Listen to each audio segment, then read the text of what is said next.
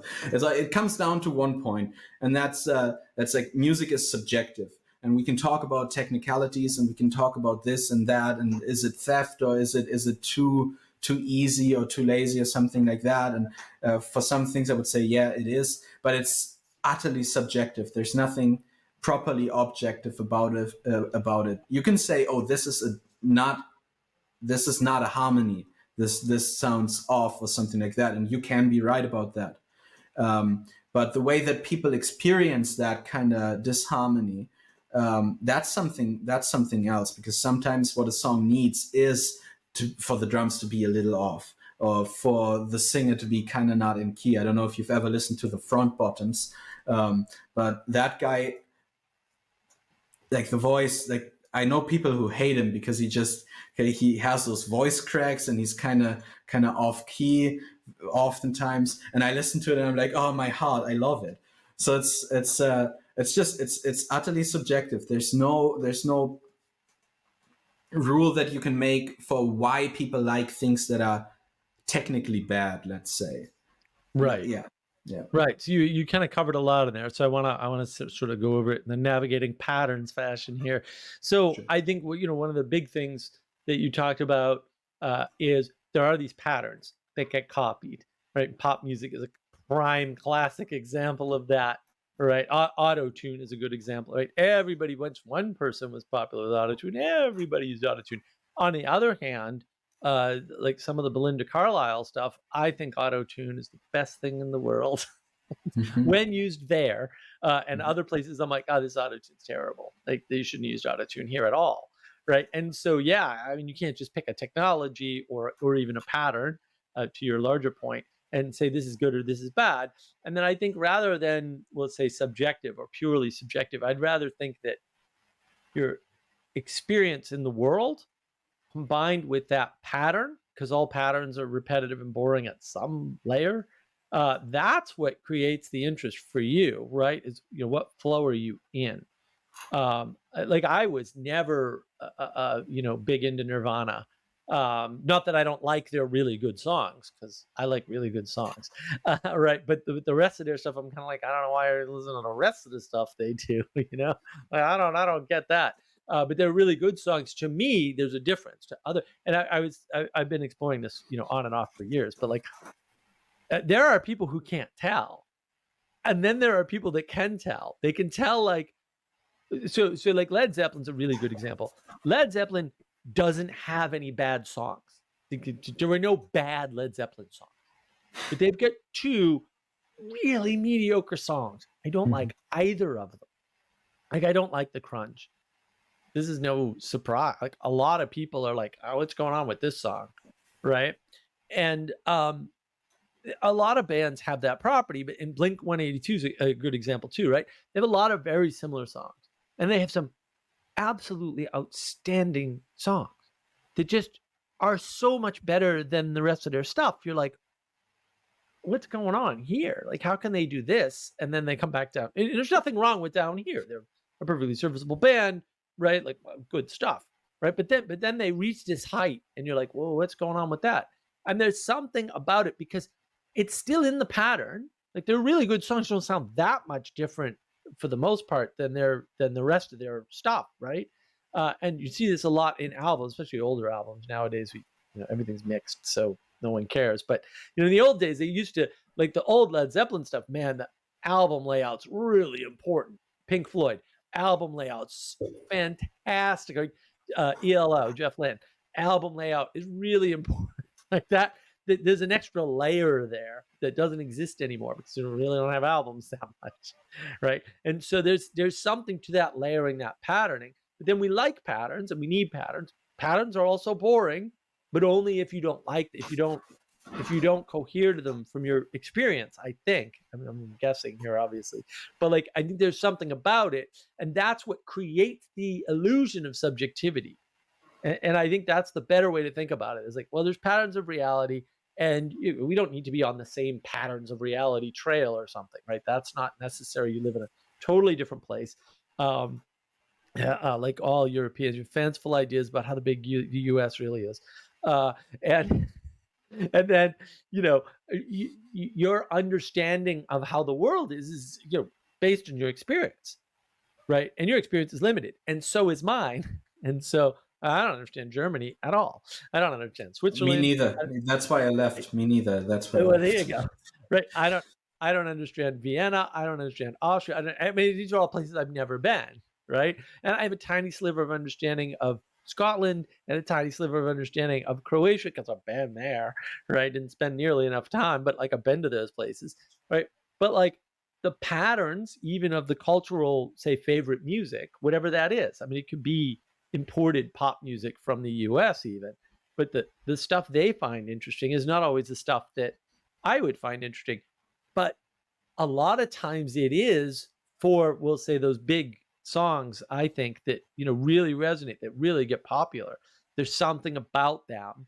And to your point, I don't think it's identifiable per se. I don't want to try to break it down. I don't think that's a good use of time. But there's something going on there. And I would argue that's the sort of thing that you're sort of capturing, right? When you do what you do with your wisdom wave stuff, or whatever you're calling it. I think you should call it wisdom wave, by the way. But we've talked about this before, and so that to me is the importance of music and sort of navigating reality. What does music tell us about reality? How does it help us as a person that has a subjective experience, right? To understand and know and cohere to reality. Well, obviously you've got this whole thing about, I hear Peterson, I hear the musicality, I want to add the instruments, right? I want to add all the other components to it and show people the beauty that I got out of listening to him on the stage at the Symbolic World Conference, for example. That's just one example, right? And so I'm going to put that together, right? What other sort of things do you see in terms of music and helping people to navigate the real world? I mean, I sort of hinted at the one, right, where my buddy used to tell me, like, I don't know, if you're really depressed, you start with the Swans, and he had a whole sequence of music to listen to get out of depression.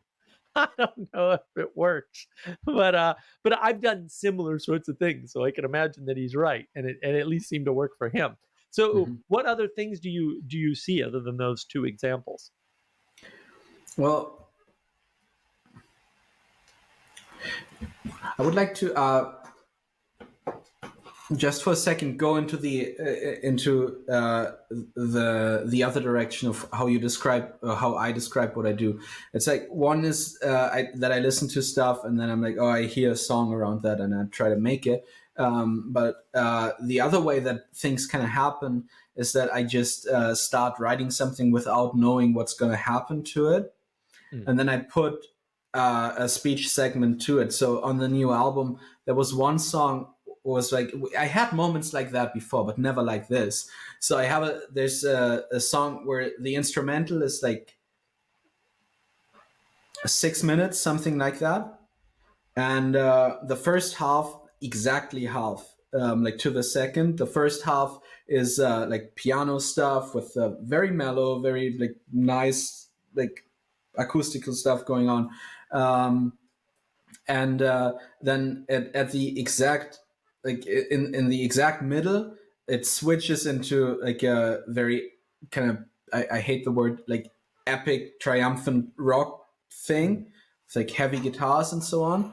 And then I kind of messed around with which speech bit from Jonathan's talk could fit into that. And one was kind of working out without me doing much. And so I kept listening and trying to find specific points that I want to savor. So if I move the speech around, that this part would still be where it was before. And in the exact moment where the music flips into this other kind of thing, Jonathan also says, and everything flips. And with the flips, there's a shift in the music thing. And so there's some, I mean, some call it coincidence. I hate that.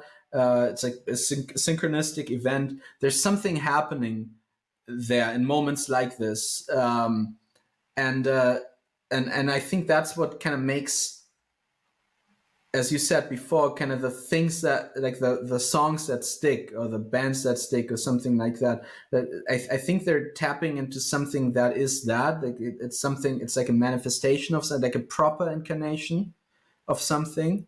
Whereas maybe songs that are less, whatever that is, they have not 100%, they have like 50%, and things still come together and people can still like the song. um, and then, as you also pointed out, of course, it's like your particular perspective also makes it what it is. So a song that I just moves me to tears might move you not at all, because your context is just far different. So that's kind of like one thing about that. And then the way that people can, like your actual question to answer that, the way that people can use it. I mean, so I can't, what your friend did, I can't do that, because I can't plan something like that out. Because as soon as I put a plan to something, then I find ways to, make it not work. And so I kind of just have to go with the flow for things to work. Um, which is not an easy thing to do, but definitely something worth learning. Well, And he was an engineer. I mean, he's an engineer. then And it's and he, not I mean, surprising. he's also musically inclined, and he Hmm. can play instruments and stuff. But he's an engineer, and you're an artist. And so, like, if you want to map that back to the knowledge engine model, right? Like, yeah, he's very concrete knowledge guy, and you're a very intuitive knowledge guy, as you described. So I just want to make that clear. Like, I want that pattern to be clear. And yeah, I think you're just to add to what you were saying, there's a synchronistic element to something like the Battle of Evermore. And I would say it doesn't happen in a pattern, but it happens multiple times in the song, right? I would say the same thing for Beethoven's Six. There are these synchronistic moments where there's a change in the song. Battle of Evermore is harder to hear. The change, there is a change in the song. There's several changes in the song. It's harder to hear those changes, I would say, which is opposed to the patterns that cohere and the layering of the patterns that cohere. You don't really hear the layering until you start taking tracks out of music, all right? Until it decoheres at some point for you. But yeah, there's a difference between the patterns and your connection with the patterns and how good the patterns are, how well they mesh, whether it's technically a good mesh or not, right? And that difference versus the difference of these synchronistic moments, as you've coined them. I think that's actually really insightful on your part. So anyway, I sorry to interrupt. Please All continue. good. All good. Yeah, the other thing is with so that's what I, before I worked with Akira, I listened to his stuff for like a year. Um and he later started calling it as psychotechnology, I believe. Mm, Because the way that it works is that so I mean, listening to Peterson is one thing. That's it's a really good thing. I recommend it. But and then listening to music also really good thing. Anyone who's never listened to music, I highly recommend it. It's a cool way to spend your time. And then there's things that stick, and with music it's melodies mostly. Sometimes it's the lyrics, but mostly it's melodies that stick. And with people talking, it's maybe sentences, but I think much more the meaning behind the sentences that stick. But both can be kind of, I think it's easier to have a melody stuck in your head than the meaning of a sentence, I believe, or at least easier to stick to the melody. But when you combine them, then what happens is that you can kind of access both of those parts in your brain where these things would get stuck, and you can mix them together. And so you can kind of, what I said is like, you can kind of brainwash yourself, yeah, because you're actually making these things stick like double, because you have the melody, but to the melody connected is the rhythm of the speech and is the meaning of what was being said. And that's the way that I use it. That's ultimately how I became Orthodox. Um, mm, Yeah, because I was working on the Pentecost album for like 2 years, and so almost every day I had Jonathan in my ear saying the same thing over and over again. It's like, oh, these patterns, blah blah blah blah. Blah. This is like in orthodoxy, these beautiful. And so after 2 years, I was like, okay, I understand it now, and yeah. So that's the other way that you can use it. I don't think it's going to be mainstream. I find that very like it's not very probable that that's going to happen. But there is a certain niche for it, let's say, and there's certain people for whom it can work very well, and I've talked to a bunch of those people before the summit, but also at the summit, so it's really nice. And yeah, that's the way that I think that you can use very specifically like this kind of music. And then I think beyond that, if you look at, let's say, normal music, I don't think that you can say, okay, I'm gonna do X now because I listened to this song or whatever. But I do feel like that while there is a certain emotional incontinence that we can observe in modern society, which I'm not much a fan of, there's at the same time, I think, strong disconnect happening, and a strong inability to meet what's happening inside of you. We can't. I mean, that's why drug use is so much more prevalent now, because we're not equipped anymore to deal with the things that happen in our lives. Right. Speaking like, yeah, and I think that certain songs, certain genres, maybe even can allow you to have a place where either you can express your feelings, your inner world, in a sense, and then also you have a sort of connection there. So you're going through something, and you kind of know what it is, but not really, and you also don't really know who to talk to about it. And then you listen to a song, and the singer is like saying this, and you're like, wait, that's exactly what's going on in my head. And so you have a sense of connection, and you have a sense of being understood, and that's validating, and it's very necessary for feelings to be validated. Doesn't mean that every feeling or every sentiment is correct. So if I'm angry at someone, maybe I'm right in being angry about it, maybe I'm not. But what's very important is that I can actually recognize that I'm angry, and that I can give this anger space, not in the sense that I act on it, but in the sense that I can actually look at it and look at where it's coming from. And Well, I think it's got to be that's, permissible, right? An yeah. emotion has to be permissible. Otherwise, you're alone in the world.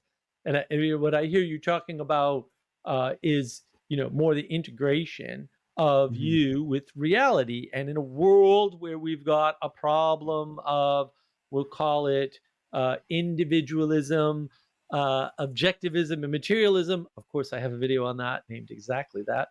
Um, that's a big deal, right? Because we don't want to be alone.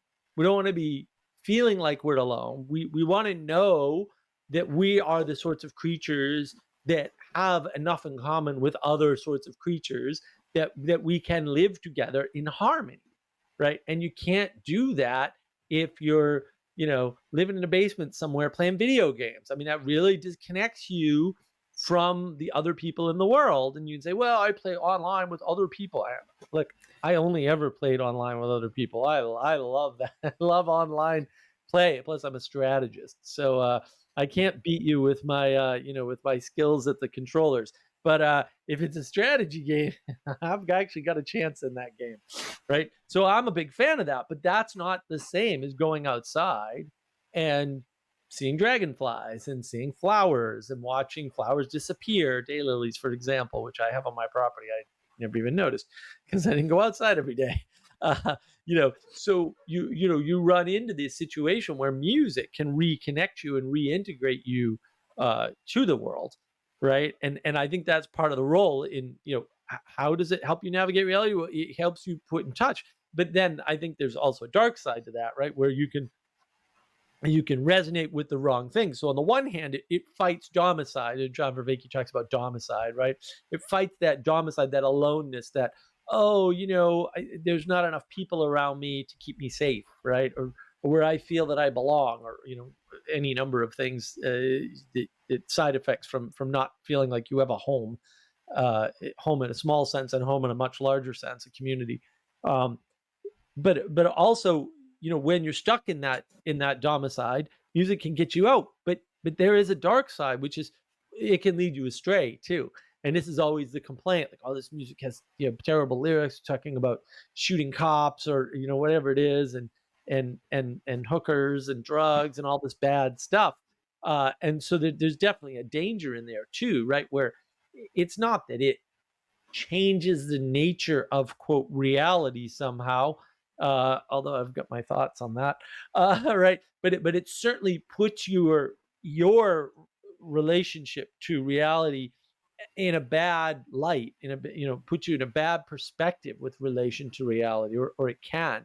And so we have to be careful with that, because yeah, I think music is to some extent a psychotechnology, or at least a type of technology that allows humans to relate and interrelate with each other and with other things. And so, yeah, when you don't have that, it's a problem. But when it's aimed wrong, it's also, but it's like a bow and arrow. You can aim the bow and arrow at your future dinner, or you can aim it at your family. Because to your point, you're angry. Like, oh, there's nothing wrong with being angry. Oh, everybody gets angry.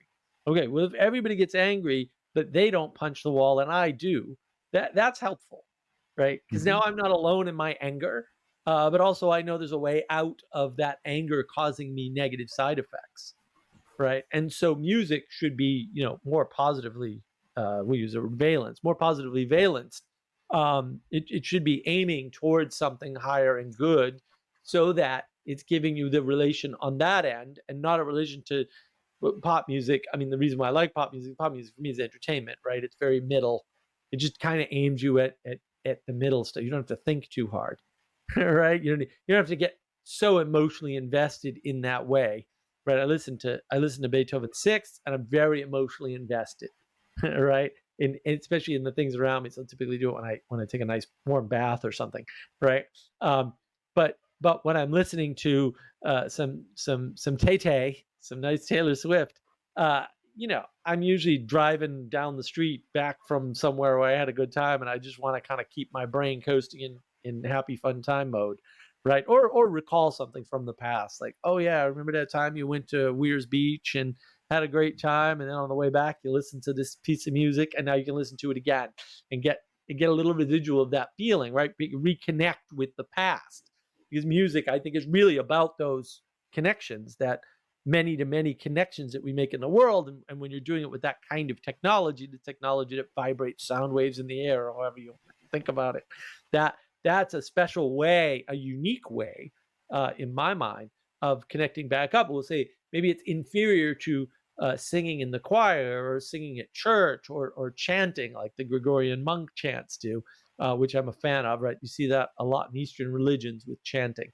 But it's still important, right? It's important that that's part of how we're relating to reality. It's not optional either. Like, let's get rid of all the music. We're not crazy Baptists or anything.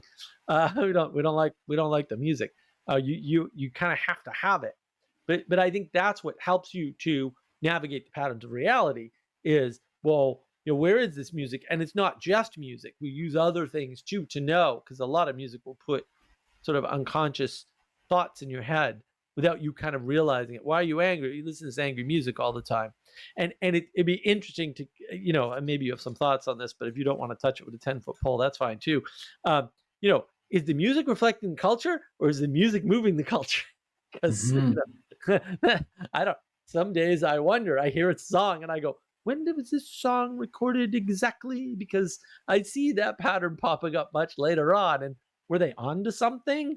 Or is the fact that they wrote this song and it became popular the thing that caused us the problem? I never know, right? I'm always like, I don't know which came first. I don't know if you have any thoughts on any of that. I know that was a lot. No, I do.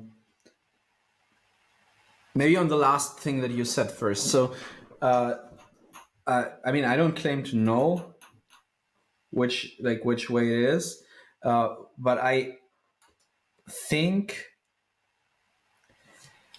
that the way that history plays out, and I'm not talking about individuals, but the general, like the way that mankind evolves, I think is rather set. We're not gonna, I mean, I'm obviously also speaking as a Christian, but I think I would have said something like that before, when I was much more, on the side of Terence McKenna, let's say, with the time wave, and all that kind of stuff. No, I think that the course of history is very much settled, and it's not entirely clear who will do what, because that's up to actual decisions of actual individuals. But we have a certain direction that we're gonna move in, and we're not gonna stop that.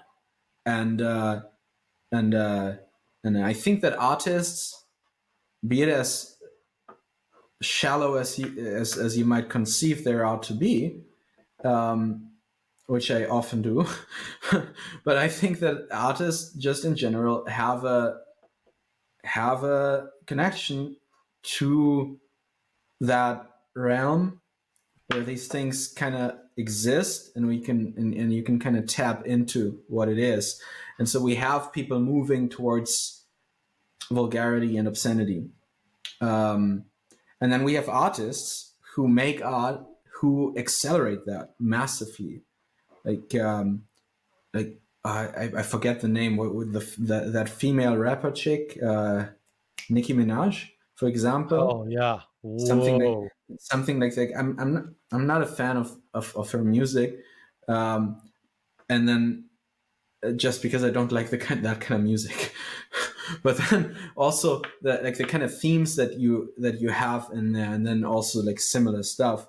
It's so vulgar, it's so obscene, and the people listen to that, and it normalizes it. I had a when 10 years ago, when I was in my weird psychedelic years, let's say, the music that I listened to, I mean, that was beautiful music as well, but there's also a lot of trash rap, where it was like glorifying drug use and all that kind of stuff.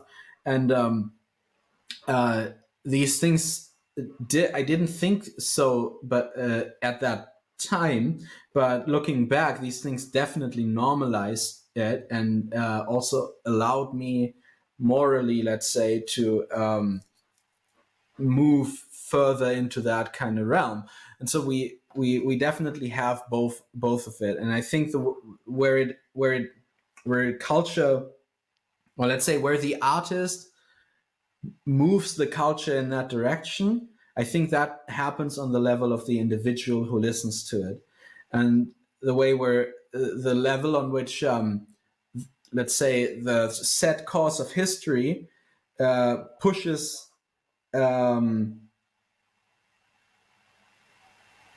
pushes the artist, let's say, or where culture pushes the artist to do something like that, that's not on the level of the individual. That happens on, I have no proper name for it, but on a different level. So much, let's say, to that.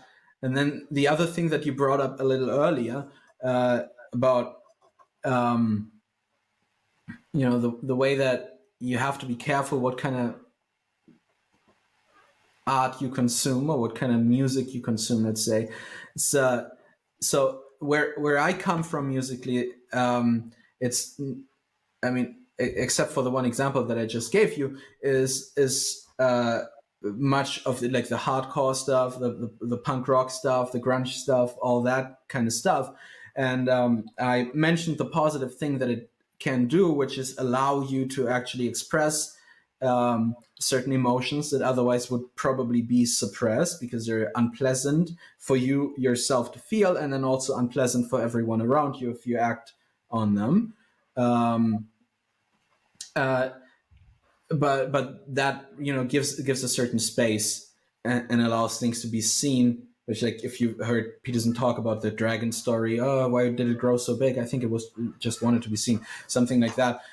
So that's important. But the other thing that can happen is, like, one of the bands that I used to listen to, I don't anymore because it's just too much for me. Just it's also too satanic now. But they had like one song where I think one line was something like, even hell can get comfortable once you've settled in. And that's something that happens to these people in these scenes, is that you're kind of, for whatever reason, maybe it's your brain chemistry, maybe it's the things happening in your life, maybe it's both, you're kind of stuck in this weird form of sadness, melancholy, depression, call it whatever you want. And you're stuck in that for so long that becomes kind of your reality. And so whenever you kind of start moving out, it's just frightening. It's not pleasant. It's actually unpleasant, and it causes you to feel very stressed. And so what these songs can also do is, like, okay, they allow you to express something, but what they do then is that they keep you there, because that's the hell that you know. Let's say something like that. And so the way that we have to consume art in general is then in a responsible manner, let's say, where you have to be aware of what's going on in you, and you have to be aware of what you're doing, and you actually have to face those things, and then you can use those things in a way that can be beneficial to you, and you can avoid being dragged down by it or being held down by it, something like that. That makes sense. You see, the whole thing is kind of like very Jungian approach to it. Like, you have to confront your shadow and then integrate it. It's kind of the whole bit, yeah. I see.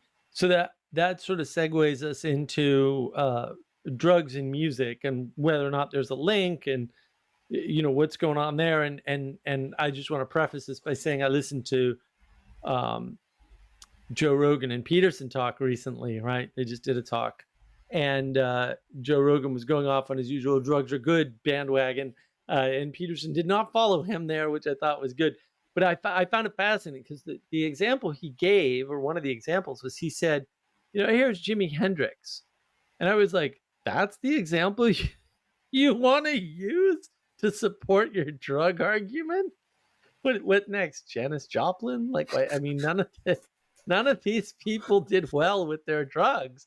And his argument was like, well, every time I listen to his music, I'm sort of transported, sort of thing. And a lot of people are. Like, Jimi Hendrix is an amazing artist, obviously, right? But it didn't end well for him. And so it's kind of like, is this trade-off worth it? Like, yeah, we have his music because technology and recording and stuff, but like, we lost him. And maybe I'd rather have him as a lesser guitarist, but no drugs, but still alive, or alive for longer to do more work or something. I don't know that there's a direct correlation between, like, he could have done what he did without the awesome drugs, because I don't think that's true at all. But there's clearly a link, because you see a lot of drugs in music, referred to directly in some cases. But a lot of bands, they have drug problems. And Metallica, one of my favorite bands, right? The best album, but probably one of the best albums of any genre, but there's certainly the best heavy metal album of all time, Ride the Lightning. It just stands alone. It's so good. I mean, there's nothing else even remotely like it. The reason why they only did one of those albums that was that good is because they kicked Dave Mustaine out of the band, because he was dealing drugs, and he was kind of a druggie himself. And they were like, we don't want that around us. And, good on them. They're probably the only heavy metal band back then that had that attitude about it. So there does seem to be a link, whether it's, pure alcoholism or some of the harder drugs, between drugs and music. And so What do you think that is? Like, what's that all about? Well, I don't know. I, I think there's probably a bunch of things coming together. So, and I'm pretty certain that a proper psychologist, Jordan, could give you a proper, could give you a better answer than I'm gonna know. But I do think that there's a certain link between the personality type that is artsy and that is usually working in some art field, maybe music, maybe painting, but probably mostly music. That's the where there's an overlap with that personality type and those things that kind of make you susceptible. Is that a word? Susceptible? Yeah, susceptible to drug use. So there's a certain, like, with the image of the artist, we have a certain kind of troubledness associated.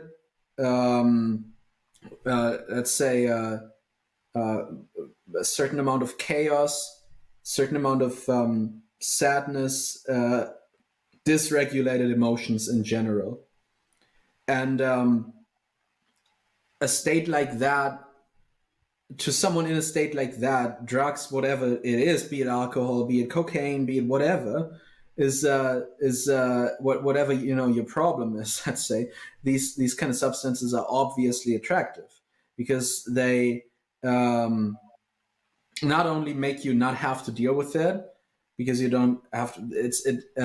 They kind of reverse the effects to a degree, and they also kind of make you not. They make you not have to feel the things that you don't want to feel. So that's why people drink. Excessively. That's why they. It's also because it's fun. Obviously, I like my wine as much as the next guy. But there's a they so I think there's a connection there, and that's kind of more boring compared to the other thing that we can talk. I don't actually think that it's boring. I think that's very interesting and worth exploring. But the other thing that's kind of more ethereal, let's say, is that with specifically drugs, like dissociatives and psychedelics, there's something happening when people take these kind of drugs, and I've literally no idea what it is.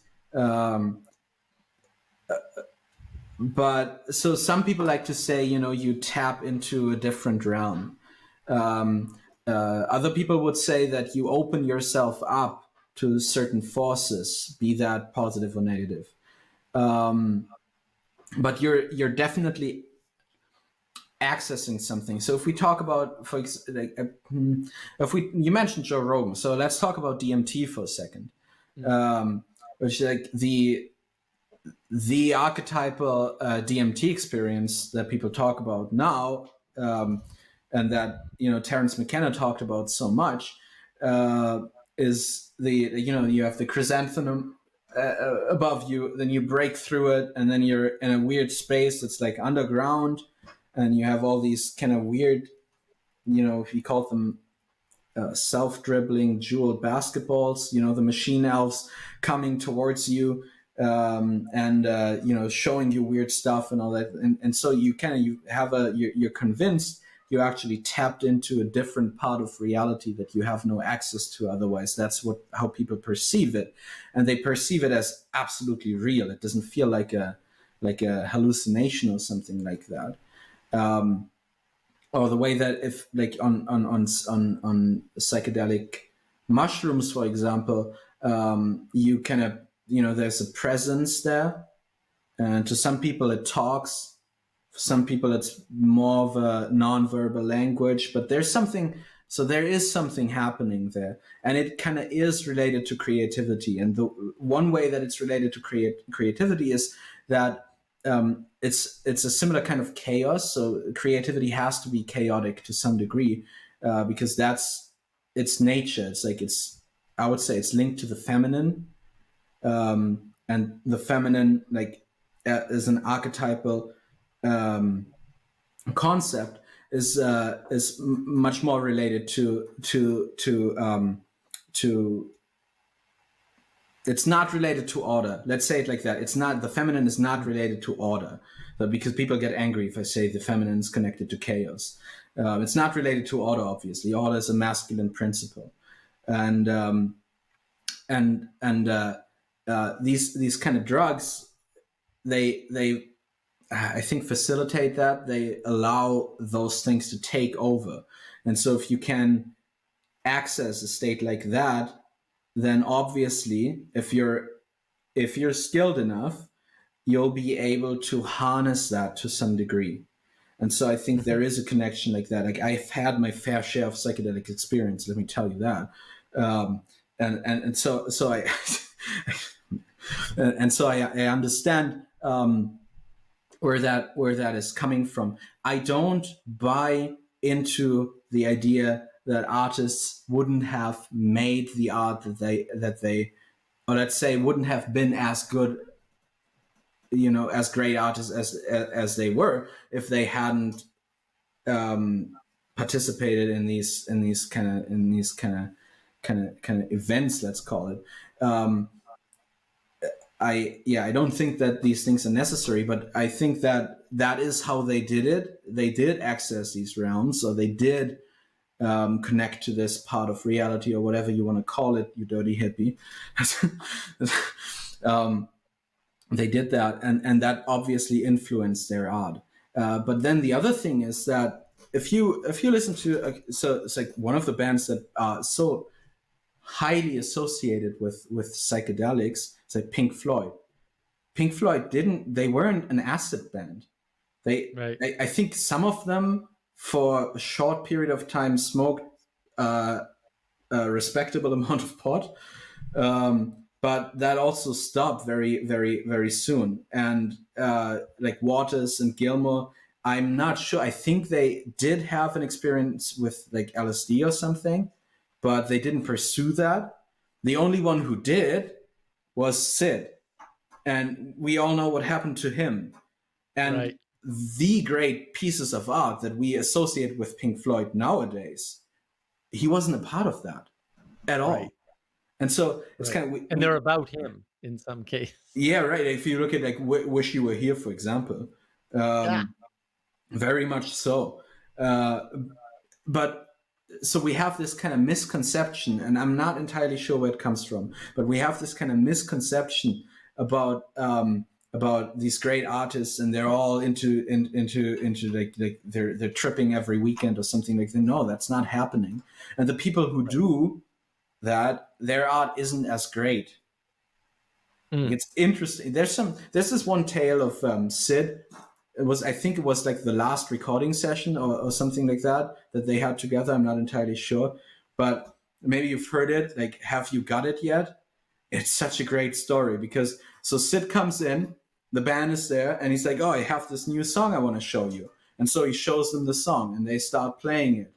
And then they ask, did we get it right? And they say, no, you have to do it like this. And they keep doing this for a long period of time. And what they eventually realize is that he just keeps changing the song and then asking, have you got it yet? Have you got it yet?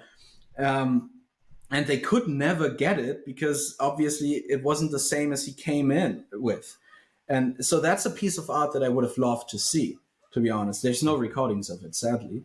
But so that's kind of the interesting bit of psychedelic art, if it's done really like in the manner that psychedelics would require you to do it, is that it's not capturable in that sense. It's much more like a thing happening. And in that moment, the thing is happening. Then it's, let's call it significant, something like that. But right. if you had a song like that, just the song like that, I don't think you'd like it. I Right, it's think, yeah, ephemeral, yeah, right, and so it's a one-time sort of yes, relation to your experience, and there's a lot of art like that. Um, there's a ton of songs that I heard once, that was really cool, and then I heard again, I was like, "This is terrible." yeah, Like, I don't like, when yeah, did I like this enough to listen to it again? And but most music, as you listen to it once, you're kinda like, "Eh, maybe," and then you hear it again, and, right, you find more and more and more. So there's that aspect John Vervaeke talks about reciprocal narrowing, right? You get one good song, right, and reciprocal opening, right, or broadening.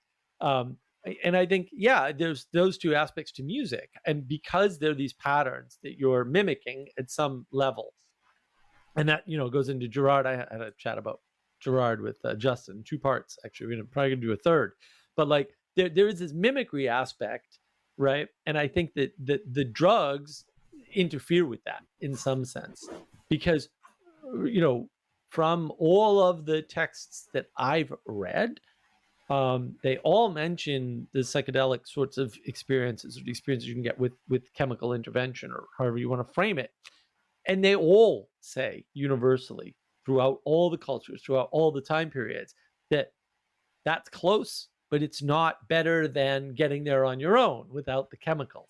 So yes, that's weird that every single text says that, right? Unless it's true. And then when you hear some of these artists talk about this, and not all of them, but a lot of them, I listened to Geddy Lee, My Effing Life recently, which is an interesting book. I was listening to an audiobook because I was doing some driving, but he says, like, yeah, we were doing cocaine, and yeah, it was terrible for my voice, and it was bad for our music, and that's not our best album.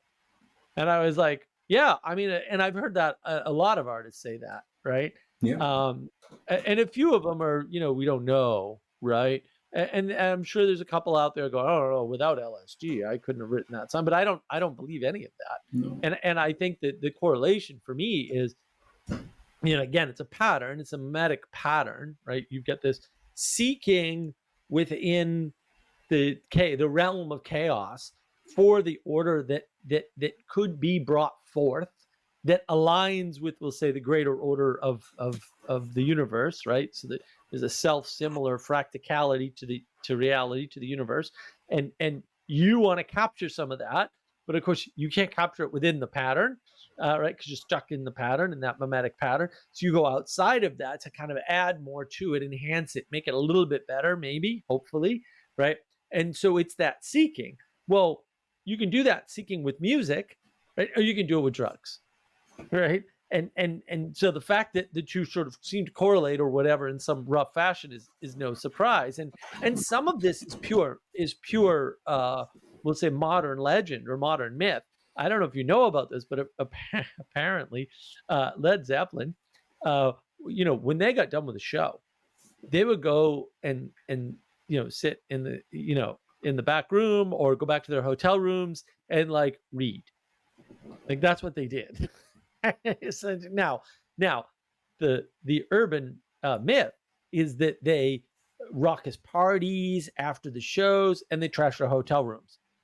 And it turns out that, I think his name is Grant, their manager used to hire people to trash the hotel rooms and then pay the hotel to fix it up, to create this myth around the band.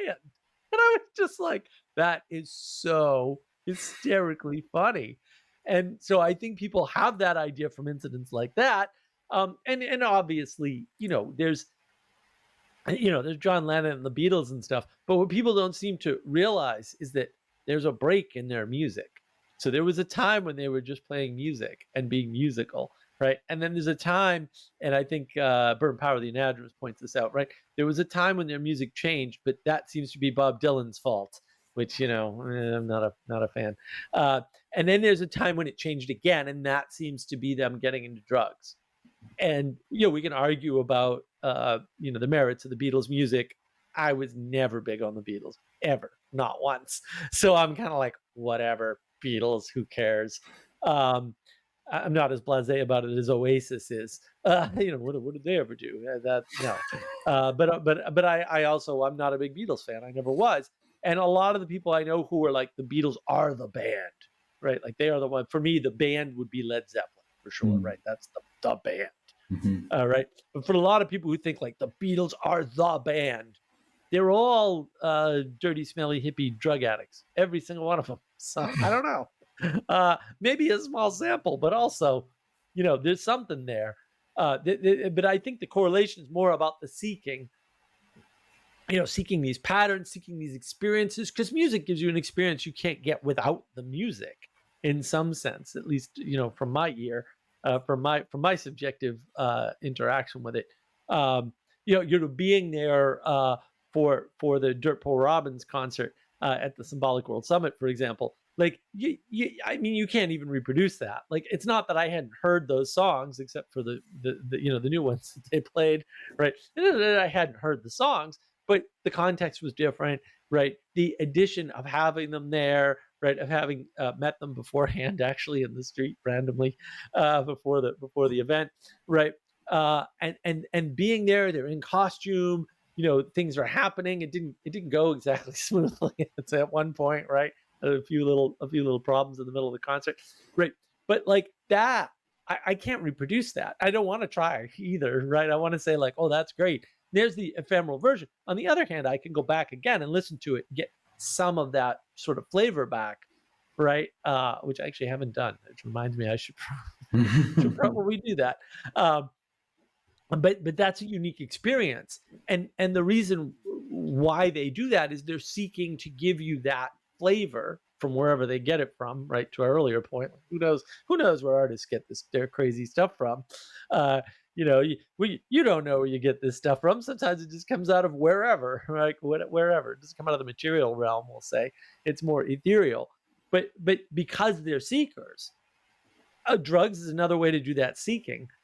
Aside from your excellent point about a lot of these people are just depressed and they need some help. They might be depressed because they can't manifest, we'll say, the beauty that they see in the world, right? Or the potential for the beauty that they see in the world, in the actual world. And you get a lot of sense of that for some of the more melancholic bands that came out of, we'll say, England in the late 80s and early 90s, for example, right? The Depeche Mode crowd and stuff like that, and the Smiths. I was thinking about the Smiths. I guess Morrissey saying some spicy stuff as usual, right? But you get this sort of melancholy out of there, and like that's important. Like I actually kind of like some of the Smiths stuff.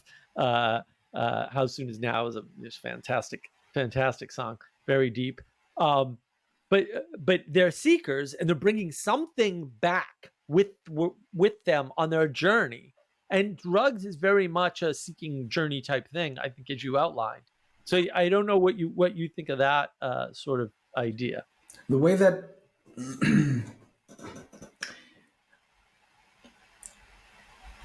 looking back on my own experiences with it, I don't think we bring anything back. To be honest, I don't think that any of it is connected to the music directly. I mean, there's this kind of chaotic realm that both the creative and the psychedelic share to some degree. That's true. But the reason, so one thing that psychedelics do, dissociatives as well in some way, but psychedelics more, is they massively enhance narrativization of everything that happens. So there's a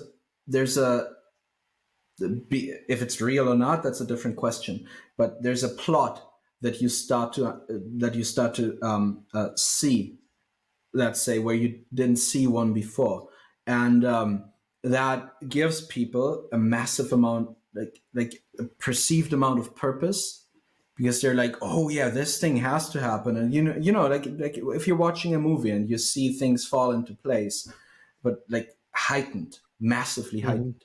And I think that just people in general, they like having meaning in their lives. Yeah, that's a cool thing. And the more you have of it, it can be overwhelming, obviously, but the more let's say important, you can also feel something like that. And I think that as an artist who is connected to these kinds of drugs, and then also making art, I think what you want to do is you want to connect those things, because it gives you a justification to keep doing these things. Like I've had a lot of fun. I was very good at navigating these chaotic realms that you get into on psychedelic drugs. I was very good at it, and I liked being good at it as well. Because that was for me, like, I didn't excel in many places, and that was one place where I could actually excel, and so that gave me a form of competence, like an experience of competence, and also of like a feeling of being better than other people at something. And that's a pleasant feeling. Obviously, that's why people often do the things that they do. And so you want kind of you want to if you've got a taste of it, you want to maintain that. And so I think that's why artists who are bragging about their drug experiences, like I just did, like continuously on their art journey, I think that's why they put so much emphasis on it. But looking back on all the stuff that I've written while under the influence, or after I came back from a trip, something like that, none of that was connected to the trip. It's always the same kind of thing. It's always the same process. It's always the same feeling, let's say, associated with these kind of things. And there's no overlap between the emotional space where you are in on mushrooms, for example, and the emotional space that you tap into when you write a song. I don't see the connection, and I really tried to, like, before I became orthodox and all that kind of stuff, I really tried to make it work. Like, I really tried to find out, okay, so how can I bring this place back here? Maybe if I play my guitar like this or whatever. No, it's not happening. And I think that the artists who claim that it's happening, I think they're lying to themselves. I don't think that they're lying to their audience. Knowingly, I think they're lying to themselves. Yeah, well, yeah, a lot of people don't really realize. People don't tend to lie to other people very often. Those are psychopaths, right, or sociopaths or something. People lie to themselves, and they use you to justify it, right? They use you to, like, oh, see, you believed me, therefore I must be telling the truth to myself, right? That's So yeah, I like that. I think that's that matches what I know. I mean, unfortunately, I again, as mentioned, my musical talent is roughly zero. So, and I also don't do any drugs and never have. So, Good. like, this is something I really don't know all that much about. I talk to a lot of people who do drugs. I've been the overseer of people on many different drugs, unfortunately, and it's like, I don't know why you guys like doing this stuff, but hey, more power to you. No, Well, less power. It's yeah. not a Well, good they have thing. less power. Yeah. Well, yeah, they all failed. Like, they're all failures, unfortunately, every single one of them, which is too bad. Like, they could have done so much more with their lives, but look, I mean, if nothing else, you're spending your time, energy, and attention in pure entertainment land that is completely disconnected from everybody else's experience, because that's what you're doing with drugs. Is you're putting yourself entirely in your head. And I'm not a fan of that, because I'm a meditation guy. So roughly speaking, I'm like, there's some advantages to that. But I'm like, but you have to control it. Like, you can't, you want to be driving the bus, and you want to have help too. You don't want to do it by yourself. Meditate alone. No, don't do that. All right. You want to have a lot of help. But these people on drugs, who knows where that's going to take you. And most drugs aren't dose stable. So it's not like, oh, I took 2 last time, I can take 2 this time and get the same effect. Like, no, not even close. It's not even close for most of them. Maybe DMT, maybe psilocybin, but nothing else. Psilocybin's hard to take a clean dose of, because it's a freaking mushrooms. It's like, how much are you actually getting? Nobody knows, right? And that's that's just some of the problems. But I like what you said is like, you try to do it, right? Because again, I think there's that artist spirit of going into that chaos, trying to get something out of it to bring back to share with everybody. Because I mean, that's what artists are really bringing things back to share with everybody. Even so, I'm a photographer. That's about the closest I get to art. Um, I almost never show anybody my photography. There's a few exceptions because I have some outstanding work. Uh, but like, I'm not big on like, sharing it with the world or anything like that, even though I've got a ton of it. Um, but like for me, the sharing is in the possibility, the potential of, well, I have this, right? And that's actually been really valuable lately, especially with social media. I'm like, oh, I bet I have a picture that matches this, right? I bet I have something already that I own, that I took, right? That's mine, that I can, that I can enhance something with. But you really do it for not to capture the moment, but to connect the moment with something else. And in my case, it's almost always things in the future. There's very few times when I go, oh, this picture, I know exactly why I want to take it right now or something. That almost never happens. It happens occasionally, but usually it's like, this is important. I don't know why. It'll be important in the future, right? Maybe. And so I won't take a chance. I'll stop, take the picture now, like capture the moment, right, and then proceed as if, right. And I think that's super important for art in general is that you have that connection. But it's really the same as with the drugs. Like again, you're going into the chaotic place in your mind, roughly speaking, and trying to drag something out. And I think you're right; it generally doesn't work. And the fact that we'll say you drop acid and watch the wall, right, which is a musical and a visual experience. Um, uh, and find more in it or something might just be you had a deficit, the drugs are helping you overcome some of that deficit, but actually you're missing a bunch of stuff too, which is like when I talk to people about what they got out of the wall, if they've seen it on drugs once, it warps their image of what was on the screen. It warps their image of what's in the lyrics. It really warps the image that I see the artists trying to create in that case. And they don't seem aware of that at all. They just kind of discount me like, oh, well, you didn't see it, well, while dropping acid or on mushrooms or whatever. And I'm like, yeah, I didn't, right? And you do get that experience. I went to a Pink Floyd concert once a billion years ago, and they I didn't partake obviously, but they had cookies that were laced with uh, uh, with pot, Mhm. and you know they saw some stuff in that concert that I didn't see for sure. I was kind of like, oh, I don't know if I wanted to see that. I'm okay. I'm okay that you saw it, but Yeah. I had a perfectly fine time without Yeah. it, right? And so, yeah, you don't. The problem with drugs, in my mind, is you don't really know because you have zero control almost. You don't really know what it's doing to you. And so the fact that you think it did something positive, while you might be right 1 in 100 times, I don't think it's much more than that. Mostly it's a negative experience, and you've wasted the time, energy, and attention. And it's almost completely out of your control.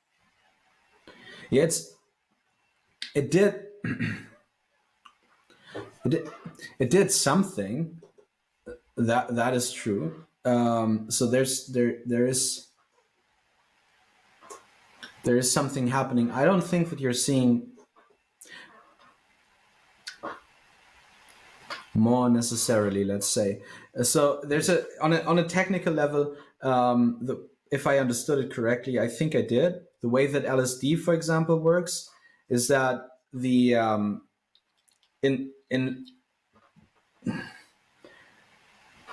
you have a certain threshold of things that like impressions that get into your active consciousness. Mm-hmm. And what LSD does is that it either lowers the threshold or it amplifies everything, but the effect is the same. And Mm-hmm. so there necessarily you are like consciously experiencing or observing more in a sense. Yes. Um, But the other thing that's happening in psychedelics, as I said before, is also narrativization. So there's a plot being formed. And it's not like you see the plot now. I don't think that's it. I think that it's actually being formed. And people have the tendency to kind of value this plot that they see under the influence of these substances more than the plot that they would see if they weren't on the substance. And so we kind of um,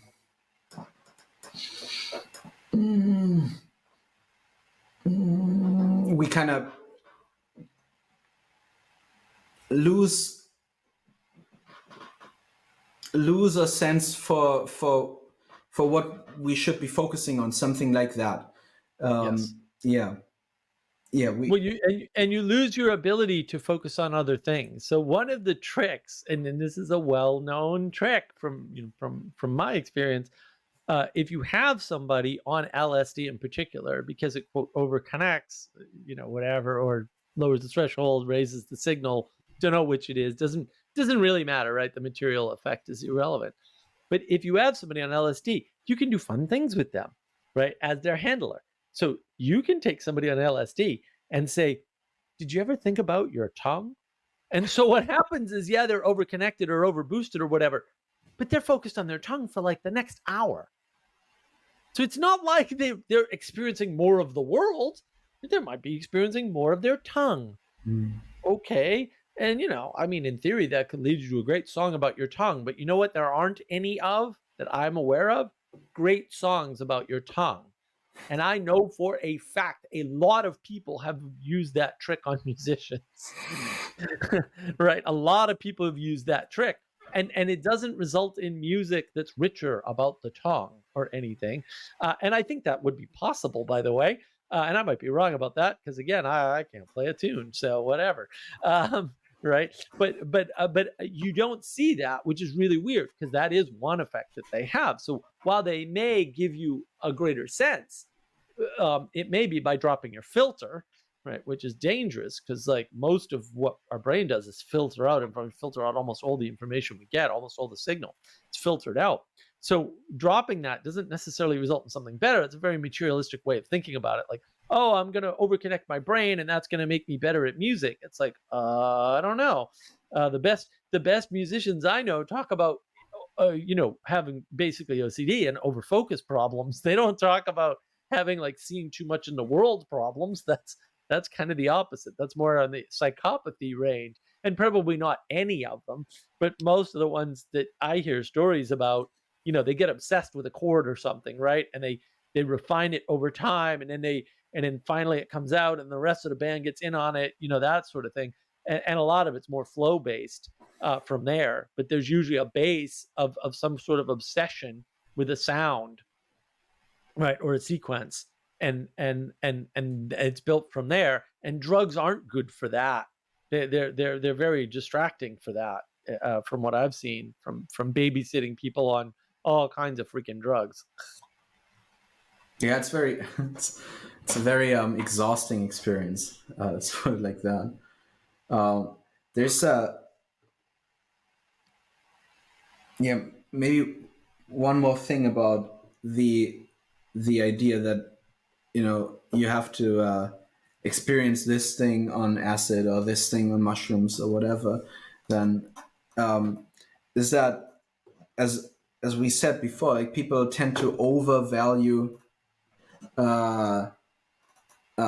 these kind of insights that they have, and they do that in a way that's like, well, usually we're caught up in our own little world, and then you take mushrooms or LSD or whatever, and then you're connected to divine wisdom. That's I think that's the word that they use mostly. And I would like to be. That's something that I thought about a lot in the past year. I would like to point out that that's definitely not what's happening, because and I'm not talking religiously here. So one thing that I cannot recreate the moment for you, so it's not going to have the impact that it at all that it had for me. But a few years back, when I was living in Germany, and I think was maybe not my last time taking mushrooms, but something like that, like close to the end, and I was like 3 hours in.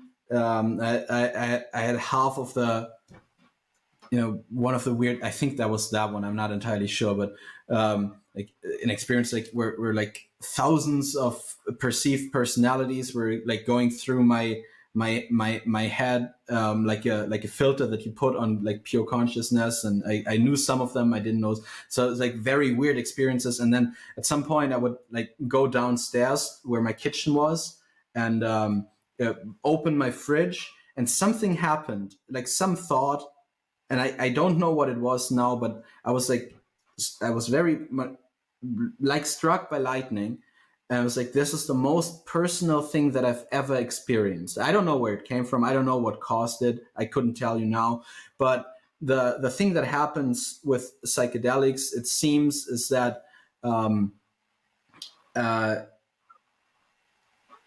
everything that you experience there, everything that you see is still the same way, just heightened, as it is when you're sober. Is comprised of what's inside of you. So the entire experience, as divine or whatever eternal it may seem in the moment, it's still you, that's what it's made of. I'm not sure if that's an understandable statement. So people think that they're like, oh yeah, these angels talk to me, or I talk to God, or anything like that.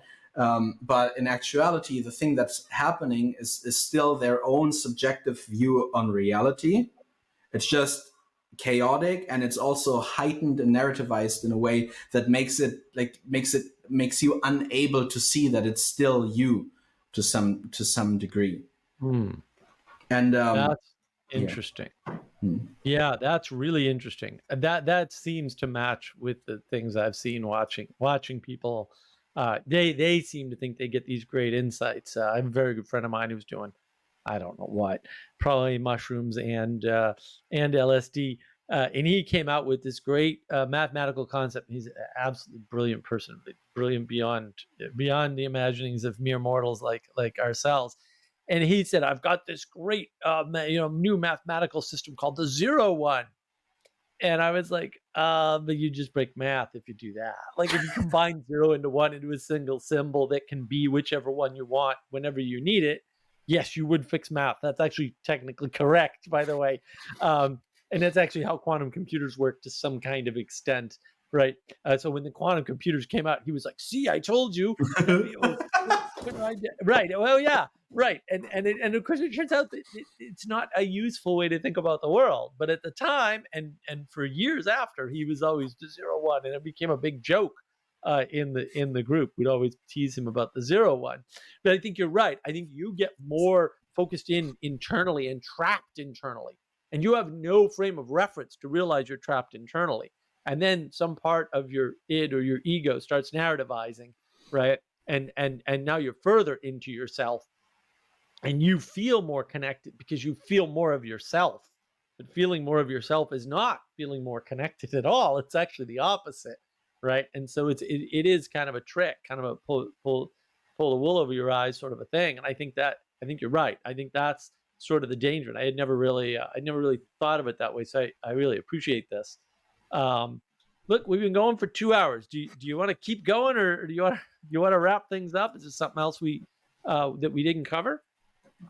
I don't think there's anything that we didn't cover. So if something comes up, like I'm down to keep talking. But if we're done for now, it's also fine. So I'll leave that up to you. Why don't we take some time to digest? I did want to point out to everybody, the structure of this talk is not mine. I know I'm sort of conducting this as like an interview with all these questions, that I do have these questions written down. But this is really 2MorVs talk. And It's he's all the my one who fault. wanted to Yeah. discuss these things. Yeah, and he wanted to discuss these. I mean, I wanted to talk to him about literally anything because he's an absolutely fascinating person. And if you can get to know him better, even just through his music, you absolutely should. But I just want to let everybody know that I did not come into this talk with an agenda. It was more something we had discussed over time, especially since we met at the Symbolic World Summit. Um, and I'm grateful that he wanted to talk to me about these things. So I don't know what that's about, but I'm actually very honored by that. I wanted to let my audience know that, and I think what we need to do is just ruminate on this stuff and sort of think about it, because I think we actually had a good ending on the last question that we wanted to address, which was the potential link between drugs and music. And then maybe if you're willing to make time and you come up with more stuff, or I come up with more stuff, we can do another talk in the future. How does that sound, 2MorVs? Sounds good. Sounds All good. right. Well, look, thank you so much. This was super helpful for me. I need to talk to more artists. Maybe I can rope Peugeot in one of these days. Maybe I'll get up the gumption and have a chat with him about icon carving or something, and how that fits into navigating the self-similar fractal pattern of reality or something, which might be right up his alley. If you don't So invite me yeah, for that, I'll be very angry. I will absolutely invite you for that. I think that would be wonderful. Yeah, it'd be good to have a nice four-way conversation, because I think after years of trying, I've gotten Sally Joe to the point where she can actually speak to other people coherently. So that would be wonderful if we could get her in on that. So yeah, look, thanks everybody for watching. Thank you, 2MorVs, for taking the time. We'll try to arrange something else in the future, and maybe one or more of us will bug Monsieur Peugeot and see if we can and see if he wants to dive in on this deep topic, because I think it's super important, and it's right up the alley of my channel. So hopefully we'll do it again soon, and we'll see you all there.